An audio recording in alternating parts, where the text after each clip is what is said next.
बड़ी खबर है, प्रधानमंत्री मोदी की मुख्यमंत्रियों के साथ आज वीसी के जरिए बैठक हुई। उन्होंने कहा कि कोरोना से लड़ने के लिए आरोग्य सेतु बड़ा हथियार है। डॉक्टरों और हेल्थ वर्कर्स पर हमले की उन्होंने निंदा की। उत्तर पूर्व और कश्मीर के छात्रों से बदसलूकी की भी निंदा की। देश में आवश्यक दवाइयों की पर्याप्त सप्लाई को लेकर उन्होंने आश्वस्त किया है। पीएम ने कालाबाजारी और जमाखोरी के खिलाफ कड़ा संदेश भी दिया। सहयोगी शैलेंद्र वांगू इस वक्त हमारे साथ फोन लाइन पर मौजूद हैं। शैलेंद्र, क्या जानकारी है?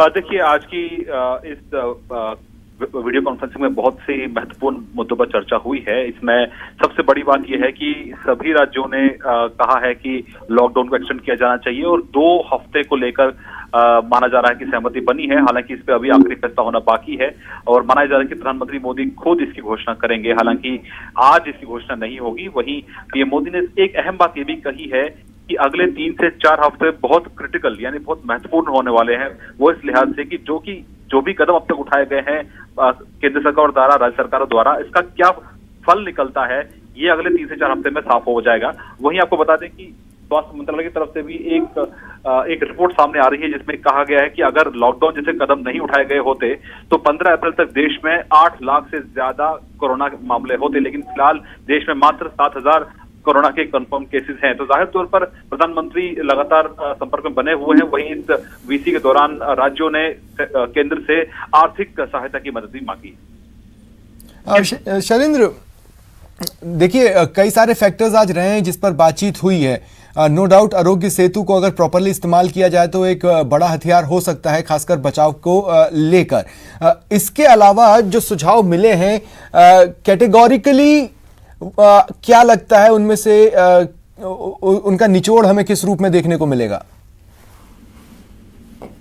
देखिए, क्योंकि ये बहुत लंबी वीडियो कॉन्फ्रेंसिंग थी और हर राज्य को अपनी बात रखने का मौका मिला।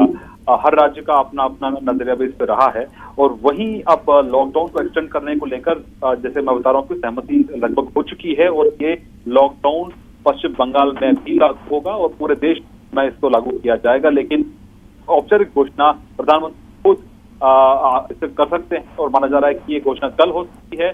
और अगर हम बात करें अहम मुद्दों, न सिर्फ आरोग्य बल्कि इसके अलावा जो डॉक्टरों पर हमले हुए हैं, प्रोजेक्ट पर हमले हुए हैं, बदसलूकी हुई है, दिल्ली मामले देखने को मिले हैं, उसकी प्रधानमंत्री मोदी ने निंदा की है। और वहीं पीएम मोदी ने भी कहा है कि देश में आवश्यक दवाइयों की पर्याप्त सप्लाई है। और वहीं पीएम ने ये भी कहा है कि कालाबाजारी और जमाखोरी के खिलाफ उन्होंने कड़ा संदेश दिया है। आपको बता दें कि ऐसे में लगातार गृह मंत्रालय की तरफ से भी इस तरह की एडवाइजरी दी जा रही है राज्यों को कि जो कालाबाजारी करे इस वक्त में और जो जमाखोरी करे उनके खिलाफ सख्त कार्रवाई होनी चाहिए। वहीं एक अहम नारा जो प्रधानमंत्री मोदी ने दिया है, जब उन्होंने पिछली बार जब इसकी शुरुआत की थी लॉकडाउन, तब उन्होंने नारा दिया था जान है तो जहान है, लेकिन इस बार पीएम मोदी ने नारा दिया है जान भी जहान भी। तो जाहिर तौर पर दोनों का संतुलन होना चाहिए। इस तरह प्रधानमंत्री मोदी ने कहा है कि न सिर्फ जान बल्कि जहान, यानी कि आने वाले वक्त में किस तरह से हम इससे उभरेंगे उस पर भी ध्यान देना होगा। एग्जिट प्लान पर भी चर्चा करनी होगी। वहीं राज्यों ने भी इस ब्रीफिंग में बताया कि कौन से राज्य ने क्या कुछ कदम उठाए हैं कोरोना के संक्रमण से लड़ने के लिए। लेकिन एक महत्वपूर्ण संदेश जो इस वीडियो कॉन्फ्रेंस में निकल के आ रहा है, पीएम मोदी ने साफ कर दिया है कि केंद्र और राज्य सरकारों के आपसी सहयोग से कोविड-19 के असर में कमी आई है, यानी प्रभाव कम हुआ है। लेकिन इसका मतलब यह नहीं है कि सतर्कता छोड़ दें, सतर्क रहना जरूरी है, बदलते हालात हैं। और अरब की अगर हम बात करें तो सिंगापुर और साउथ कोरिया जैसे देशों ने ऐप के जरिए बहुत हद तक काबू पाया है कोरोना वायरस के फैलाव को लेकर। चलिए, शुक्रिया शैलेंद्र हमारे साथ जुड़ने के लिए, तमाम बातचीत के लिए।